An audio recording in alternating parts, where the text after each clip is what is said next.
কলকাতার আরও এক প্রাক্তন তৃণমূল কাউন্সিলর গ্রেফতার। ফিরহাদ হাকিম ঘনিষ্ঠ প্রাক্তন তৃণমূল কাউন্সিলর শামস ইকবাল। তোলাবাজি মামলায় গ্রেফতার করা হয়েছে শামস ইকবালকে। কথা বলে নেব আমাদের প্রতিনিধি পার্থপ্রতিম ঘোষের সঙ্গে। পার্থপ্রতিম, ঠিক কি কি অভিযোগ রয়েছে তার বিরুদ্ধে? দেখো, তোলাবাজি মামলায় গ্রেফতার এবং অস্ত্র আইনে গ্রেফতার শামস ইকবাল ওরফে অনিল, যিনি হচ্ছেন 134 নম্বর ওয়ার্ডের প্রাক্তন তৃণমূল কাউন্সিলর এবং যিনি কলকাতা বন্দরের কাউন্সিলর। ফিরহাদ হাকিম ঘনিষ্ঠ শামস ইকবাল ওরফে অনিলকে গ্রেফতার করেছে গার্ডেনিস থানা পুলিশ। তার বিরুদ্ধে অভিযোগ 70 লক্ষ টাকা তোলা চাওয়ার অভিযোগ এবং সেই 70 লক্ষ টাকা তোলার পরে আরো টাকার জন্য শামস ইকবাল এবং তার যারা সঙ্গী তাদের বিরুদ্ধে অভিযোগ রিভলভার দেখিয়ে ভয় দেখানো হয় বলে জানানো হয়। এবং এই ঘটনাটি ঘটে 2023 সালে, অর্থাৎ তোলাবাজির অভিযোগ, কিন্তু ভয়ে অভিযোগকারী অভিযোগ করতে পারেননি। গতকালকে অভিযোগকারী গার্ডেনিস থানায় অভিযোগ করে এই শামস ইকবাল অনিল প্রাক্তন তৃণমূল কাউন্সিলরের বিরুদ্ধে, এবং সেই অভিযোগ করার পর আজ কিছুক্ষণ আগে গার্ডেনিস থানা পুলিশ এই 134 নম্বর ওয়ার্ডের প্রাক্তন তৃণমূল কাউন্সিলরকে গ্রেফতার করেছে এবং তার বিরুদ্ধে তোলাবাজি, অস্ত্র আইন সহ একাধিক ধারায় মামলা রুজু করা হয়েছে। ধন্যবাদ পার্থপ্রতিম। আজ বিধানসভার দিকে আমাদের দিনভর নজর থাকবে, তার কারণ একদিকে গুন্ডা দমন বিল, অন্যদিকে ওবিসি সংক্রান্ত দুটি বিল কিন্তু আজকে পেশ হবে। তবে জানিয়ে সব থেকে বেশি চর্চা ছিল সেই অভিন্ন দেওয়ানি বিধি বা ইউসিসি, কিন্তু আজকে এই সংক্রান্ত বিল বিধানসভায় আসছে না। কথা বলবো উজ্জ্বল মুখোপাধ্যায় আমাদের প্রতিনিধি রয়েছেন আমাদের সঙ্গে। উজ্জ্বল, কি কারণে আজকে এই অভিন্ন দেওয়ানি বিধি সংক্রান্ত বিল আসছে না বিধানসভায়? দেখো, বিভিন্ন সূত্রে এবং সরকারি সূত্রে আমরা যেটা জানতে পাচ্ছি যে ইউসিসি বিল এটা অত্যন্ত স্পর্শকাতর একটি বিল এবং এর বিভিন্ন দিক খতিয়ে দেখেই রাজ্য সরকার চাইছে এই বিলটাকে বিধানসভায় পেশ করতে। ইতিমধ্যেই যে সমস্ত রাজ্যে এই বিল পেশ করা হয়েছে, উত্তরাখণ্ড অথবা গুজরাট, সর্বত্রই কিন্তু এই ইউসিসি বিল নিয়ে তারা দীর্ঘ আলোচনা করেছেন, কমিটি গঠন করেছেন এবং তারপর সেই কমিটির পরামর্শ মতন বিল তৈরি হয়েছে এবং সেটাকে পাশ করানো হয়েছে। শেষ যে বিল পাশ হয়েছে উত্তরাখণ্ডের, সেক্ষেত্রেও এই পদ্ধতি মানা হয়েছে। আমাদের কাছে একটা খবর, সেটা হচ্ছে যে নীতিগতভাবে সরকার আজকে ঘোষণা করবে যে তারা ইউসিসি বিল আনবে।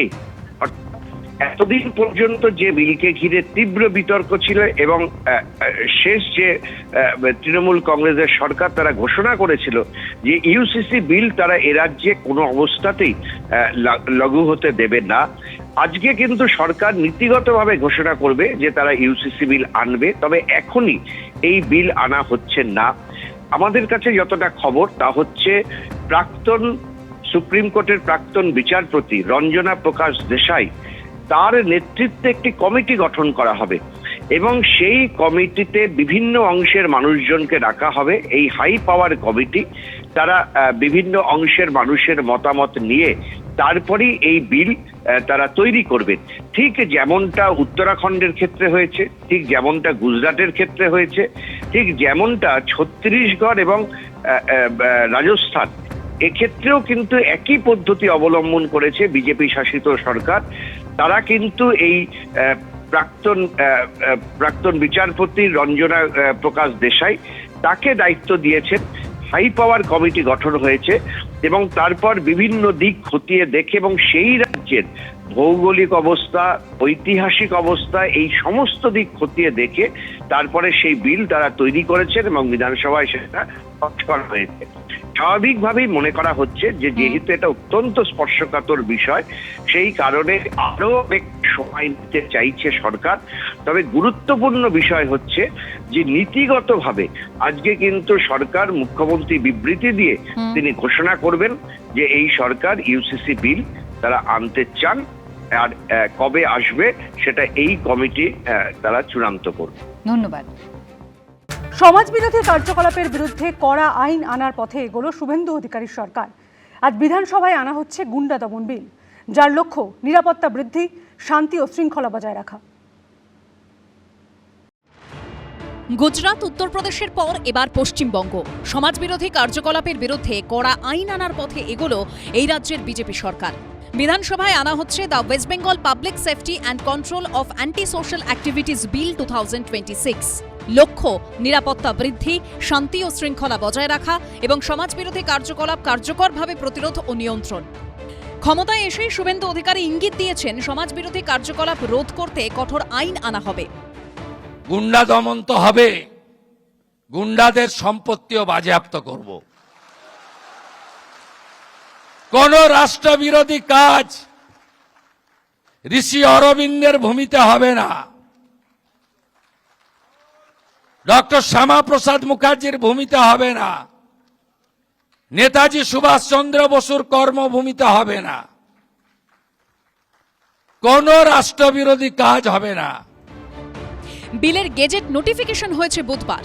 বিলে স্পষ্ট বলা হয়েছে সমাজবিরোধী কার্যকলাপ বলতে এমন কার্যকলাপ বোঝাবে যা প্রত্যক্ষ বা পরোক্ষভাবে সাধারণ মানুষ বা তাদের একাংশের মধ্যে আতঙ্ক, বিপদ, ভয় বা নিরাপত্তাহীনতা সৃষ্টি করে বা করার সম্ভাবনা তৈরি করে, মানুষের জীবন, ব্যক্তি বা সম্পত্তির জন্য গুরুতর বিপদ সৃষ্টি করে, শৃঙ্খলা বা শান্তি বিঘ্নিত করে, কোনো অধিকার বা বৈধ ব্যবসা, বাণিজ্য, পেশা বা জীবিকায় বাধা সৃষ্টি করে, কাউকে স্থাবর বা অস্থাবর সম্পত্তি থেকে বেআইনিভাবে উচ্ছেদ করে, সরকারি বা ব্যক্তিগত সম্পত্তির উল্লেখযোগ্য ক্ষতি অথবা খনি, পাথর খাদান, বালি তোলা, বনজ সম্পদ বা বন্যপ্রাণী সংক্রান্ত যে কোনো অবৈধ কার্যকলাপ যা সরকারি কোষাগারের বড় ক্ষতি করে। গত তৃণমূল রাজত্বে আমরা দেখেছি যে কি ধরনের দুর্নীতি এবং দুর্বৃত্তায়ন ঘটেছে। আজকে যে বিজেপির যে নতুন সরকার এসছেন তারা অনেক কিছু পদক্ষেপ নিচ্ছেন যেগুলো দেখে মনে হচ্ছে সত্যিই সেগুলো সঠিক পদক্ষেপ। বিজেপি সরকার সত্যিকারের সমাজবিরোধী কার্যকলাপ বন্ধ করতে চাইছেন বা জননিরাপত্তা দিতে চাইছেন, উল্টো দিকটা কিন্তু থাকবে যে কতটা তারা গণতান্ত্রিক ব্যবস্থার, সংসদীয় ব্যবস্থার মুখ বন্ধ করতে চাইছেন। ফলে আমাদের অপেক্ষা করতে হবে রূপায়ণের। যতদিন সেটা আমরা দেখতে না পাচ্ছি ততদিন কিন্তু এই যে বিজেপির রাজ্য সরকার তাদের উদ্দেশ্যটা পরিষ্কার হবে না। গুন্ডা বলতে কাদেরকে বোঝানো হবে তাও স্পষ্ট করে দেওয়া হয়েছে বিলে। যিনি নিজে অথবা কোনো দল, গ্যাং বা সিন্ডিকেটের সদস্য বা নেতা হিসেবে নিয়মিতভাবে সমাজবিরোধী কার্যকলাপ করার চেষ্টা করেন, উস্কানি দেন, প্রচার করেন, অর্থ যোগান দেন বা সহায়তা করেন। ভারতীয় ন্যায় সংহিতা 2023-এর ধারা 111 বা 112-র অধীনে শাস্তিযোগ্য অপরাধে চার্জশিট পাওয়া কোনো ব্যক্তি, অস্ত্র আইন 1959, মাদক আইন 1985, অনৈতিক পাচার আইন 1956 বা 1908 সালের বিস্ফোরক আইনে শাস্তিযোগ্য অপরাধ করার চেষ্টা করেন, সাহায্য করেন, প্রচার করেন বা অর্থ যোগান দেন এমন ব্যক্তি। সমাজের কাছে বিপজ্জনক ও দুর্ধর্ষ ব্যক্তিকেও গুন্ডা হিসেবে বিলে উল্লেখ করা হয়েছে। এটা যে স্পেসিফিক একটা আইন আসছে তো ভালো, এটা শুধু করলে হবে না, এটা দেখা যায় ওই কনফিসকেটেড করার পাওয়ারটা দেয় কি না। আইন যা হচ্ছে এবং আরও করা উচিত করুক, কিন্তু একটাই জিনিস লক্ষ্য রাখতে হবে, আইনের অপব্যবহার না হয়, প্রকৃত দোষী যারা তাদের উপরেই যেন প্রয়োগ করা হয়। এগুলো এফেক্টিভ হবে যদি এগুলো টাইমে চার্জশিট দিয়ে কনভিকশন করানোর ট্রায়ালটা শুরু করাতে পারে। কিন্তু কিভাবে কাউকে আটক করা হবে, কার রিপোর্টের ভিত্তিতেই বা তা করা হবে? বলা হয়েছে কোনো সন্দেহভাজন ব্যক্তিকে আটক করতে হলে পুলিশ সুপার বা তার ওপরের পদমর্যাদার আধিকারিকের রিপোর্ট লাগবে। সেই রিপোর্টের ভিত্তিতে রাজ্য সরকার আটকের নির্দেশ দিতে পারবে। গত 7 বছরের মধ্যে কোনো ব্যক্তি যদি কোনো অপরাধে অন্তত একবার আদালতে দোষী সাব্যস্ত হয়ে থাকেন অথবা একই ঘটনার অংশ নয় এমন কমপক্ষে 3টি পৃথক মামলায় চার্জশিটভুক্ত হয়ে থাকেন, তাকেও আটক করা যাবে। সিপি বা ডিএম আটকের নির্দেশ দিলে অভিযুক্ত ব্যক্তির বিরুদ্ধে থাকা তথ্য প্রমাণ দিয়ে অবিলম্বে রাজ্যের ডিজিপিকে জানাতে হবে। এই অসামাজিক কার্যকলাপকে জামিন অযোগ্য করার নির্দেশ দেওয়া হয়েছে। পাশাপাশি পুলিশকে বলা হলো দেখতে হবে যে গত 7 বছরে তার কি অপরাধের নজির আছে। যদি পুলিশ মনে করে, মানে পুলিশ সুপার বা পুলিশ কমিশনারকে এমন অথরিটি দেওয়া হলো যে তাঁরা মনে করলে এই প্রতিরোধমূলক আটক করতে পারেন, যার সর্বোচ্চ মেয়াদ হতে পারে 12 মাস। আমরা অতীতে বারবার দেখেছি এ ধরনের আইনের অপব্যবহার পুলিশ করে থাকতে পারে। আমরা আইন প্রণেতাদের সদিচ্ছা নিয়ে প্রশ্ন তুলছি না, আমরা প্রশ্ন তুলছি অপব্যবহার হবে না তো এই আইনটা। সোমবার এই বিলের সঙ্গেই পেশ হতে চলেছে West Bengal maintenance of public order 1972 আইনের সংশোধনী বিলও। উজ্জ্বল মুখোপাধ্যায়, রুমা পাল ও আবির দত্তর রিপোর্ট, এবিপি আনন্দ। বিক্ষোভ প্রতিবাদের নামে সরকারি বা ব্যক্তিগত সম্পত্তি নষ্ট করলে এবার কড়া ব্যবস্থা নেবে রাজ্য সরকার। অভিযুক্তদের সম্পত্তি বাজেয়াপ্ত করে ক্ষতিপূরণ আদায় করা হবে। আজ বিধানসভায় এই সংক্রান্ত বিল পেশ করতে চলেছে বিজেপি সরকার।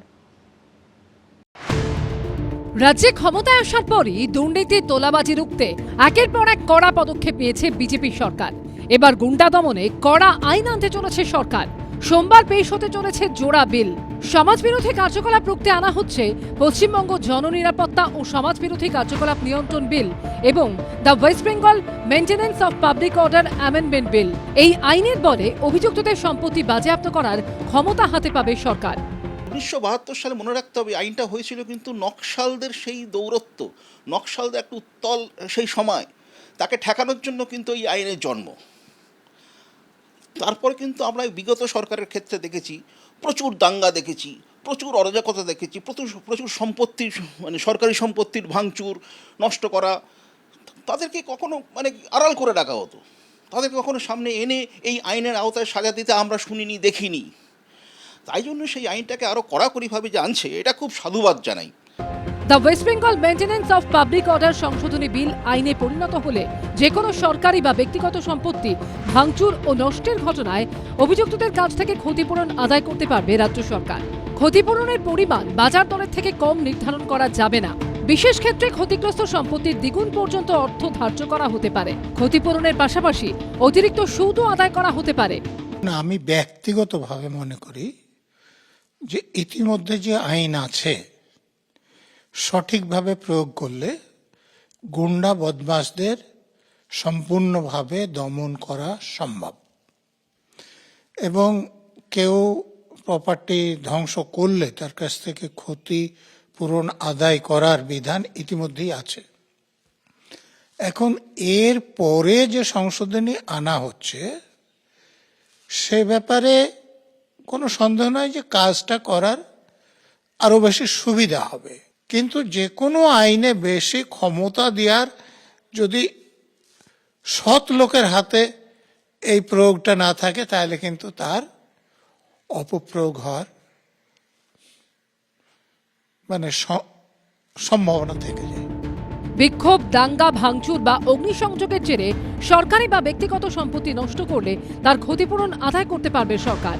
এর জন্য অভিযুক্তের স্থাবর ও অস্থাবর সম্পত্তি বাজেয়াপ্ত করা যেতে পারে। ক্লেমস কমিশনের কাছে আবেদন করে ক্ষতিপূরণ দাবি করতে পারবেন ক্ষতিগ্রস্তরা। এক্ষেত্রে ক্লেমস কমিশনকে দেওয়ানি আদালত হিসেবে গণ্য করা হবে। কমিশনের রায়কেই চূড়ান্ত বলে গণ্য করার প্রস্তাব দেওয়া হয়েছে বিলে। অপরাধের পাশাপাশি উস্কানি দিলে বা অর্থ যোগান দিলে এবং সংগঠক ও অভিযুক্তের আশ্রয়দাতাকেও অভিযুক্ত হিসেবে গণ্য করা হবে। এটা একটা নির্দিষ্ট রাজনৈতিক দলের নির্দিষ্ট এজেন্ডার উপর দাঁড়িয়ে কিছু বিল আনা হচ্ছে। এগুলো নিয়ে আমাদের দলীয় নেতৃত্ব পুরোদস্তুর চর্চা করছেন। যেখানেই মানুষের স্বার্থ বিঘ্নিত হবে এবং নির্দিষ্ট রাজনৈতিক লাইন চাপিয়ে দেওয়ার চেষ্টা হবে, সেই জায়গাটায় দাঁড়িয়ে তৃণমূল কংগ্রেস প্রতিবাদ করবে। এতদিন অবধি সরকারের প্রপার্টি সম্পত্তি ধ্বংস করে এসেছেন, তার জন্য আপনাদেরকে পুরস্কার দেওয়া হয়েছে। আপনারা ভোট ব্যাংকে পার্টিসিপেট করেছেন, কিন্তু সরকারের ক্ষতি হয়েছে। সরকারের ক্ষতি হওয়া মানে পাবলিকের ক্ষতি। এগুলো চলতে পারে না। আপনি অবশ্যই ক্ষতি করতে পারেন, আগুন জ্বালাতে পারেন, কিন্তু আপনাদের এটা মনে রাখতে হবে যে আপনার প্রপার্টি কনফিসকেট করবে সরকার। বিজেপি শাসিত উত্তরপ্রদেশ ও গুজরাতে আগে এই ধরনের আইন চালু হয়েছে। সোমবার এ রাজ্যেও বিধানসভায় জোড়া বিল পেশ করতে চলেছে বিজেপি সরকার। কৃষ্ণেন্দু অধিকারী, উজ্জ্বল মুখোপাধ্যায় ও সৌমিত্র রায়ের রিপোর্ট, এবিপি আনন্দ। তৃণমূল জমানার 2012 সালের ওবিসি আইন সংশোধন এবং বাম আমলের আইন বদলে অনগ্রসর শ্রেণীর কমিশনের কার্যকারিতা স্পষ্ট এবং শক্তিশালী করা। জোড়া লক্ষ্যে আজ বিধানসভায় পেশ হতে চলেছে জোড়া বিল। বিল নিয়ে শুরু রাজনৈতিক তরজা। একদিকে রাজ্যে অন্যান্য অনগ্রসর শ্রেণী বা ওবিসির জন্য সংরক্ষণের ক্ষেত্রে পরিবর্তন, অন্যদিকে অনগ্রসর শ্রেণী কমিশনের ক্ষমতা বৃদ্ধি। জোড়া লক্ষ্যকে সামনে রেখে সোমবার বিধানসভায় পেশ হতে চলেছে ওবিসি সংক্রান্ত জোড়া সংশোধনী বিল। একটি হলো the West Bengal backward classes other than SC and ST reservation of vacancies in services and posts amendment bill 2026 এবং অন্যটি the West Bengal commission for backward classes amendment bill 2026। বিলগুলি বিধানসভায় পেশ করবেন অনগ্রসর শ্রেণী কল্যাণ মন্ত্রী গৌরীশঙ্কর ঘোষ। প্রথম বিলটি আনা হচ্ছে তৃণমূল জমানার 2012 সালের আইন সংশোধন করার জন্য। দ্বিতীয় বিলের উদ্দেশ্য বাম আমলে 1993 সালের আইন সংশোধন করে অনগ্রসর শ্রেণী কমিশনের কার্যকারিতা স্পষ্ট ও শক্তিশালী করা। কি সংশোধন করা হচ্ছে নতুন বিলে? পশ্চিমবঙ্গ অনগ্রসর শ্রেণী, তফসিলি জাতি ও উপজাতি ছাড়া চাকরি ও শূন্যপদে সংরক্ষণ সংশোধনী বিলে বলা হয়েছে ওবিসি সংরক্ষণের জন্য শিডিউল 1-এ ক্যাটেগরি এর আওতায় 65টি এবং ক্যাটেগরি বিতে 78টি জনগোষ্ঠীর তালিকা ছিল তৃণমূল আমলের আইনে। সেই শিডিউল 1 বাদ দিয়ে দেওয়া হচ্ছে নতুন বিলে। কমিশনের সঙ্গে আলোচনা করে ওবিসি নাগরিকদের অনগ্রসরতা নিরিখে বিভিন্ন শ্রেণীতে ভাগ করতে পারবে সরকার। সেই মতো একটি শ্রেণীর জন্য সংরক্ষণ হবে। বিলে বলা হয়েছে অনগ্রসর শ্রেণী কমিশনের সঙ্গে পরামর্শ করে রাজ্য ওবিসির জন্য সংরক্ষিত পদের শতাংশ ঠিক করবে। প্রয়োজনে সংরক্ষণের শতাংশ বাড়ানো হতে পারে, তবে তা সার্বিকভাবে 50% বেশি হবে না। ওবিসি বিল তার আগে পাস করিয়েছিল বামেরা, তাতেও সেটাও বেআইনিভাবেই পাস হয়েছিল এবং ওবিসির আইন অনুযায়ী ক্রিমি লেয়ারে কে আছেন, নন ক্রিমি লেয়ারে কে আছেন সেটা না দেখে শুধুমাত্র গায়ের জোরে একটা বিলকে ওনারা পাস করিয়েছিলেন বুদ্ধবাবুর আমলে। আমরা তার বিরুদ্ধে মামলা করেছিলাম। তারপরে মমতা বন্দ্যোপাধ্যায় এসে 96 নয়, একেবারে প্রায় 98-99% মুসলমান কমিউনিটির লোকেদের ওবিসি বানিয়ে দিলেন। এই বিল বাতিল হওয়া উচিত। অন্যদিকে 1993 সালের পশ্চিমবঙ্গ অনগ্রসর শ্রেণী কমিশন সংশোধনী বিলে কমিশনের সদস্য সচিব পদে যোগ্যতার পরিবর্তন করা হচ্ছে। বর্তমান আইনে সদস্য সচিব হিসেবে সেক্রেটারি পদমর্যাদার আধিকারিকের কথা বলা হয়েছে। সংশোধনীতে তা বদলে জয়েন্ট সেক্রেটারি বা ঊর্ধ্বতন পদমর্যাদার আধিকারিককে নিয়োগের সুযোগ রাখা হচ্ছে। কমিশনের প্রত্যেক সদস্য দায়িত্ব গ্রহণের দিন থেকে 3 বছরের জন্য পদে থাকবেন, তবে সদস্য সচিবের ক্ষেত্রে তার মেয়াদ রাজ্য সরকার নির্ধারণ করতে পারবে। কমিশনের ক্ষমতা ও দায়িত্ব আরও স্পষ্ট করে বলা হয়েছে নতুন বিলে। কোন শ্রেণীকে অনগ্রসর শ্রেণীর তালিকায় অন্তর্ভুক্ত করার আবেদন কমিশন পরীক্ষা করবে। কমিশন প্রয়োজন মনে করলে সেই বিষয়ে রাজ্য সরকারকে পরামর্শ দেবে। অনগ্রসর শ্রেণীর তালিকায় অন্তর্ভুক্ত হওয়া বা না হওয়া সংক্রান্ত বিষয়ে নাগরিকদের অভিযোগ শুনবে কমিশন। সংশোধনী অনুযায়ী কমিশনের দেওয়া পরামর্শ বা সুপারিশ সাধারণত রাজ্য সরকারের কাছে বাধ্যতামূলক বলে গণ্য হবে। ওবিসি সংরক্ষণ কত থাকবে, সেটা 17% থাকবে না 7% থাকবে, সেটাকে তৃণমূল আমল যেটা 17% করেছিল এই আইন এনে সেটাই 7% করা হচ্ছে। যদি এই আইনটা প্রপার সার্ভে করে, যেটা ডিভিশন বেঞ্চের রায় বলেছে এবং যেটা বাম আমলে করেছে, যদি সেটা করা হয় তাহলে সঠিকই করা হবে। আর যদি আবারও সেই সার্ভে না করে করা হয় তাহলে তৃণমূল আমলে যারা এই ভুল করেছিল সেই একই ভুল করা হবে। মমতা বন্দ্যোপাধ্যায়ের আমলে ওবিসি সংরক্ষণকে ঘিরে তীব্র বিতর্ক দানা বাঁধে। জাল শংসাপত্র বিলির অভিযোগের প্রেক্ষিতে কড়া নির্দেশ দেয় আদালত। এবার বিধানসভায় সংশোধনী বিল এনে তৃণমূল কংগ্রেস সরকারের করে যাওয়া ওবিসি তালিকা বাতিল করতে চলেছে শুভেন্দু অধিকারীর সরকার। এটা একটা নির্দিষ্ট রাজনৈতিক দলের নির্দিষ্ট এজেন্ডার উপর দাঁড়িয়ে কিছু বিল আনা হচ্ছে। এগুলো নিয়ে আমাদের দলীয় নেতৃত্ব পুরোদস্তুর চর্চা করছেন। যেখানেই মানুষের স্বার্থ বিঘ্নিত হবে এবং নির্দিষ্ট রাজনৈতিক লাইন চাপিয়ে দেওয়ার চেষ্টা হবে, সেই জায়গাটায় দাঁড়িয়ে তৃণমূল কংগ্রেস প্রতিবাদ করবে। রঙ্গনাথ মিশ্র কমিশনের রিপোর্ট সামনে আসার পর রাজ্যে ওবিসি সংরক্ষণ চালু করে বামফ্রন্ট সরকার। অনগ্রসরতা নিরিখে ক্যাটেগরি এ এবং ক্যাটেগরি বি এই 2 ভাগের জন্য যথাক্রমে 10% ও 7% সংরক্ষণ করা হয়। রাজ্যে ক্ষমতায় আসার পর 2012 সালে ওই আইন সংশোধন করে তৃণমূল সরকার। সেই আইনেই এবার আসতে চলেছে বদল। বাড়ানো হচ্ছে অনগ্রসর শ্রেণী কমিশনের কাজের পরিধি। কৃষ্ণেন্দু অধিকারী, উজ্জ্বল মুখোপাধ্যায়, সমীরণ পাল, এবিপি আনন্দ। এবিপি আনন্দ, এগিয়ে থাকে, এগিয়ে রাখে।